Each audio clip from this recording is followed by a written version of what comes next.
लुधियाना के सुनील और उसकी बीवी रीटा एक अच्छे और संपन्न परिवार से ताल्लुक रखते थे।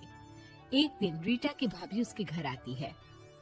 रीटा, तुझे तो पता है तेरा भाई कुछ नहीं करता, ऊपर से 2 बच्चों की जिम्मेदारी, बेटी भी बड़ी हो गई है। तू तो बुआ है, कुछ मदद कर सकती है तो कर देना। कहाँ पैसे हैं भाभी, बस समझ लो किसी तरह हम लोग भी दिन काट रहे हैं। 2 ही तो कार है और मेरी बेटी भी बड़ी हो रही है। अब उसके लिए कार लेनी है तो 10 लाख का खर्चा तो लग ही जाएगा। तभी वहाँ सुनील आ जाता है। अरे शशि, क्या है, तू हमेशा पैसों के लिए परेशान क्यों रहती है? वैसे क्या जरूरत थी बेटे की शादी इतने बड़े घर में तय करने की? अरे पैसे नहीं थे तो ऐसे ही कर देती कहीं शादी। इतने बड़े होटल में क्यों कर रही है शादी? लेकिन यहाँ तो मामला शादी का है, डेट तय है। दरअसल तेरे भतीजे के पीएफ के पैसे आने हैं, पर उसमें देर हो रही है। जैसे ही पैसे आ जाएंगे मैं तेरे अकाउंट में डलवा दूंगी। ठीक है, हम लोग सोचकर बताएंगे। तभी वहाँ भतीजा आ जाता है। फूफा जी, आप लोग ही मदद कर सकते हैं, वरना तो कैसे काम होगा समझ में ही नहीं आ रहा। मैं वादा करता हूँ जैसे ही पैसे आ जाएंगे मैं आप लोगों को वापस कर दूंगा। हाँ भाई, ठीक है। अब देख भाई, हमारे लड़के तो सारा दिन घर पर पड़े रहते हैं, ना कमाते हैं ना कुछ कमाने की इच्छा रखते हैं।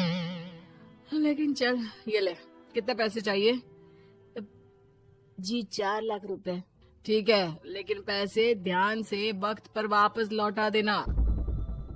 सुनील मुसीबत के वक्त बीवी के भतीजे की मदद तो कर देता है, लेकिन उन लोगों के जाने के बाद देख ले रीटा, तेरे मायके वालों ने मांगा तो दे दिया, वरना इन लोगों का मुझे कोई भरोसा नहीं है। अरे क्यों भरोसा नहीं है? इससे पहले तो कभी इन लोगों ने आपसे मदद भी नहीं ली। हाँ, ली तो नहीं, लेकिन पैसे की किल्लत ही रहती है ना इन लोगों के पास। अरे ठीक है ना, नहीं लौटा पाए तो भतीजे के ससुराल से निकाल देंगे। सुना है बड़े घर में शादी हो रही है। सुनील और रीटा पैसे तो दे देते हैं, लेकिन अगले रोज ही। हाँ भाई साले साहब, क्या हाल है? ठीक हूँ जीजा जी। क्या बात है, सालों बाद आपका फोन, जरूर कोई बात होगी, बताइए ना। अरे वो तेरी बड़ी भाभी आई थी, बेटी की शादी कर रही है ना, तो पैसे लेने के लिए मैंने दे दिए 4 लाख। सोचा भाई किसी गरीब की बेटी की शादी हो रही है, पुण्य मिल जाएगा। अच्छा किया जीजा जी, उनका बेटा बहुत मेहनती है, जल्द ही लौटा भी देगा। वहीं रीटा भी फोन करके हर किसी को पैसे देने की बात करती है। रीटा की भाभी शशि के पास उसके भाई का फोन आता है। तूने सुनील से पैसा लिए हैं क्या? नहीं भाई, सिर्फ बात की है, बोल तो रहा है कि दे देगा। वो लोग मदद करने वालों में से नहीं है, और मदद कर भी दे लेकिन समाज में गा गा कर हालत बुरी कर देते हैं। अब गाने दीजिए ना भाई, मैं क्या कर सकती हूँ, मेरे पास कोई ऑप्शन भी तो नहीं है। बेटी की अगले हफ्ते शादी जो है।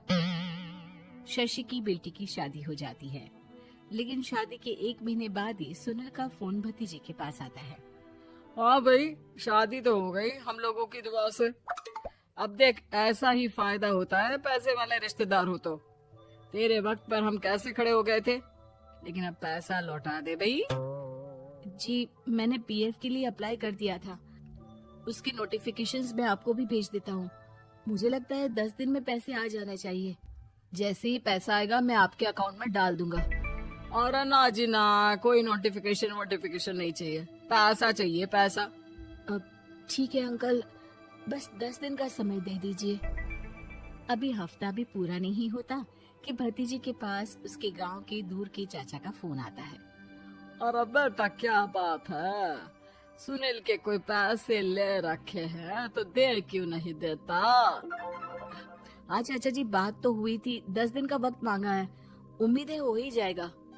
अरे फोन कर रहा है, रोज बता रहा था कि बेटी की शादी में मदद की थी। अब क्या है ना, भले ही शादी 10 दिन रोक देते, लेकिन सुनील से मदद नहीं लेनी चाहिए थी। याद है ना, मधु की मदद करके कितना बदनाम कर दिया था उसने पूरे घर को सोसाइटी में। हाँ चाचा जी, मैं भी यही सोच रहा था कि उन लोगों से मदद नहीं लेनी चाहिए थी। कई लोगों के फोन आ चुके हैं। वही रीटा अपनी भाभी को फोन कर देती है। क्या है भाभी, कब पैसे लौटाओगी? पता है ना ये कितना बोल रहे थे, तुम्हारे बोलने पर मैंने पैसे दिए हैं। भाभी अब तो आपके बेटे की कार बेच दो और हम लोगों के पैसे दे दो। अरे लेकिन रीटा, बात तो 3 महीने की हुई थी ना, अभी तो 2 महीने भी नहीं हुए पैसा लिए, थोड़ा तो सब्र करो। नहीं नहीं भाभी, वैसे मेरा बेटा टिक्कू आ रहा है आप लोगों के घर रहने के लिए, उसको अच्छे से खिलाना पिलाना, समझी। भाभी को समझ में नहीं आता कि वो क्या करे। वो बेटे से बात करती है। अरे माँ, इन लोगों से मदद लेकर सच में बहुत बड़ी गलती कर दी। मुझे खुद समझ में नहीं आता कि कैसे इन लोगों के पैसे जल्द से जल्द दे दूं। तभी डोरबेल बजती है और रीटा का बेटा टिक्कू घर में आता है।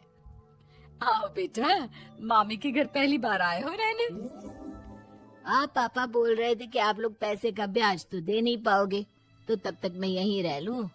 और हाँ, मैं एसी के बिना नहीं सो पाता। आप लोग अपना देख लेना और पैसे जल्दी लौटा देना, क्योंकि मैं थोड़ा जल्दी जाना चाहता हूँ। रीटा का फोन शशि के पास आता है। भाभी, पैसे कब तक दोगे? बेटे की विदाई के बाद शशि के घर का माहौल बिल्कुल बदल जाता है। वो हर वक्त बेटे से उसके पीएफ के पैसे पूछती, और पीएफ यानी कि सरकारी काम। आजकल में पूरा 1 महीना और बीत जाता है। भाभी, मैं और ये अमेरिका जा रहे हैं, घूमने के लिए पैसों की बहुत जरूरत है। रीटा, मैं पूरी कोशिश कर रही हूँ कि जल्द से जल्द पैसे का इंतजाम कर दूं, लेकिन पक्का नहीं बोल सकती। तभी सुनील का फोन भतीजे के पास आता है। देख माना 3 महीने की बात हुई थी पैसे लौटाने के लिए, लेकिन अभी मुझे पैसों की काफी जरूरत है। मैं अमेरिका जा रहा हूँ, तो पैसे मैंने किसी से ब्याज में पकड़ लिए हैं। तू हर महीने 4 लाख का 20,000 ब्याज डाल देना मेरे अकाउंट में। सुनील फोन रख देता है, लेकिन भतीजा काफी परेशान हो जाता है। वो ऑफिस से शाम को घर आता है कि माँ पूछती है, क्या हुआ बेटा?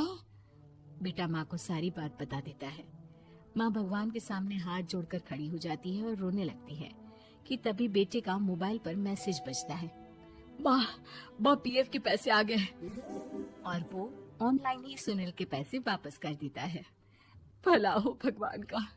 लेकिन आज एक बात तो समझ में आ गई, मदद हमेशा उन लोगों से लो जो मदद के बदले आपसे मदद में दी गई रकम ही वापस लें, ना कि समाज में आपकी इज्जत।